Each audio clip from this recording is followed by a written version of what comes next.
Trazendo especificamente um detalhe da nossa reportagem que foi a campo entender a situação. A gente já acompanhou aí a atualização oficial de 10 mortes nas ações da polícia no Guarujá. Houve também a notícia de que mais 9 mortes estão sendo investigadas, isso aí de acordo com a ouvidoria da polícia. Eu trago aqui o nosso repórter Herculano Barreto Filho, que foi a campo ver a situação que está lá, né, e o medo que está pela região, né, Herculano? A gente sabe que tem uma série de denúncias de violações, casos até de tortura, e secretário de Segurança falando que é uma narrativa esses relatos e que não podemos então sucumbir a essas narrativas. Queria saber então o que você viu por lá, o que você ouviu nesses casos de medo que estão acontecendo. No caso foi na Vila Baiana que você teve, né? Bom dia. Bom dia, Natália, tudo bem? Tudo certo. Quais são os detalhes que você ouviu, Herculano? Eu estava lendo aqui a sua reportagem, coisas que chegam a dar uma dor no coração ali, de uma sensação de medo que fica na região, que está passando por essa operação. A gente já viu uma prisão do suspeito aí de fazer o tiro que matou o soldado que desencadeou toda essa operação, mas a gente sabe que geralmente nesses casos as pessoas realmente envolvidas nos motivos da operação geralmente nem estão lá e acaba sobrando para a população que mora e está ali transitando no dia a dia, né, Herculano? O que você ouviu por lá? Exatamente essa sensação, Natália. A gente circulou ali pela Vila Baiana, a gente conversou com moradores e que esses moradores relataram, inclusive, terem testemunhado uma das mortes que ocorreram lá na Vila Baiana, que foi justamente o caso envolvendo um, um, um autônomo que estava circulando pela rua e, segundo os relatos, ele teria sido torturado, teria sido ferido com queimaduras de cigarro e assassinado ali em uma das vielas da Vila Baiana. Então, enquanto esses moradores relatavam o que tinham visto e ouvido, e entre o que eles relataram ter principalmente ouvido, porque estavam ao lado do local onde aconteceu a morte, relataram ali que ouviram a vítima pedindo para parar, implorando pela própria vida, e em meio à conversa, os moradores começaram a relatar que os policiais militares já estavam no território. E ali eu pude efetivamente presenciar a reação que esses moradores tiveram ao saber que os policiais estavam novamente no território. Então, é uma sensação de muito medo. Eu estava ali na casa desses moradores e pude efetivamente presenciar de que forma eles reagiram à presença policial.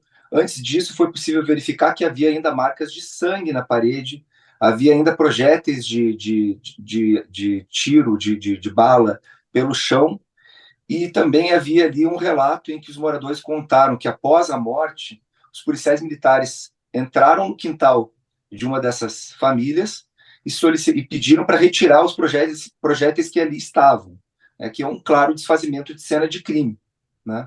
Então, o que a gente verifica ali pelo menos de acordo com o relato dos moradores, e isso já é alvo de investigação e de acompanhamento por parte da ouvidoria, das polícias, da OAB também, que está se mobilizando e, enfim, tentando apurar os fatos e tentar fazer uma fiscalização do que está acontecendo ali.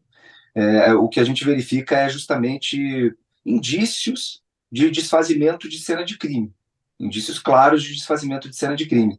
Porque se esse morador foi efetivamente morto ali na região, o corpo pelo menos deveria ficar ali para que a perícia pudesse entrar e fazer o trabalho dela e verificar como foi a dinâmica da ação, se efetivamente esse morador teria atirado contra os policiais, que foi aquilo que os policiais alegaram em boletim de ocorrência, porque aí eles poderia ser feito um trabalho efetivo em relação a isso.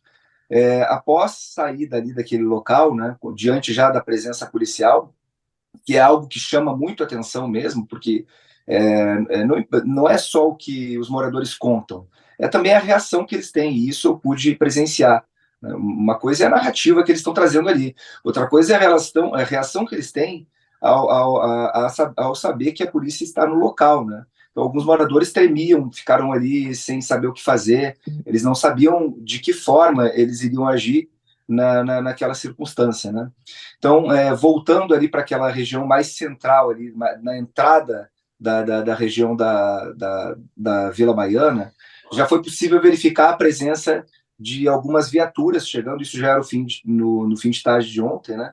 Algumas viaturas chegando, um comboio de viaturas com policiais militares já com os fuzis para fora, olhando para todas as vielas. E naquele momento eu também presenciei uma outra cena que me chamou a atenção, que era de um trabalhador voltando para casa e com medo diante da presença policial, sem saber o que fazer. Ele sentou ali em frente a uma parada de ônibus, estava conversando com a esposa e tentando entender o que ele iria fazer, porque ele tinha medo de cruzar pelos policiais e ir para a própria casa. Então era uma sensação ali de pânico mesmo que os moradores estavam vivendo. Aproveito até para saber dessa sua percepção ali no local, Herculano, 2 pontos, né? Um, então, se você sentiu um aumento da presença policial, se está ainda maior do que estava acontecendo antes, pelo que a gente acompanhou pela televisão. E nesse ponto específico, eu queria saber do medo das pessoas de relatarem os casos para você, né? A gente tem acompanhado que tem uma série de grupos ligados a direitos humanos fazendo trabalhos na região, coletando esses relatos. Eu estava lendo aqui um testemunho do diretor de um Conselho de Direitos Humanos, o CONDEP, ligado aqui a questões de direitos humanos em São Paulo, falando que muitas testemunhas começaram a deixar de responder eles, né, pessoas que eles estavam em contato, deixaram de responder do nada em algum momento, provavelmente por medo aí de represálias, de estar divulgando, porque a gente está acompanhando que está tendo uma repercussão muito grande esse caso, né? Então eu queria, da sua percepção ali do local, além dessas situações difíceis e relatos difíceis que você ouviu, você sentiu esse medo nas pessoas de entrarem em contato e denunciarem o que está acontecendo? É sempre uma situação muito delicada, né, Natália? A gente verifica ali que a gente precisa ter uma sensibilidade muito grande para conversar com esses moradores, porque a gente sabe que eles estão sendo ali, que existe ali efetivamente uma sensação de medo, de pânico, porque eles presenciaram ali a morte de vizinhos, num caso específico, né, da Vila Baiana, desse autônomo que foi morto na sexta-feira, uma sensação de muito medo, de muito receio em contar o que efetivamente eles viram. Então a gente tem que ter um pouco de cuidado, de sensibilidade, de tentar trazer uma segurança de que a gente vai preservar a identidade deles, né? E de que eles não vão ser expostos, porque esse é um receio real. Eles estão ali relatando o que eles viram e se identificados, eles temem sofrer algum tipo de represália. E isso é um fato concreto que a gente pôde efetivamente perceber, principalmente diante da chegada da polícia, porque após a chegada da polícia, havia ali também uma preocupação que eu tive de tentar fazer com que os policiais não verificassem que a gente estava conversando com aqueles moradores, porque existe ali um receio deles, né? Então eles não querem ser identificados dessa forma, né? Eles estão contando para a reportagem o que eles viram. E por mais que a gente preserve a identidade deles, os policiais já estão no território. E aí, como se faz? É sempre uma questão muito delicada, porque a reportagem sai do território, os moradores continuam e a polícia está lá, né? E, claro, existem aí questões que a polícia, enfim, existem argumentos, aí a polícia informa que ali é uma região dominada pelo crime organizado e existe uma necessidade de retomada de um território onde há uma certa ausência do Estado, né? Então, a gente entende que isso é um problema em algumas regiões, principalmente do Rio e São Paulo, né? Eu particularmente acompanhei o processo de pacificação no Rio de Janeiro e sei como isso funciona, então é delicado, é um contato muito tenso, né? Mas é importante que os moradores se sintam, pelo menos, protegidos, e não é o que está acontecendo ali naquele momento.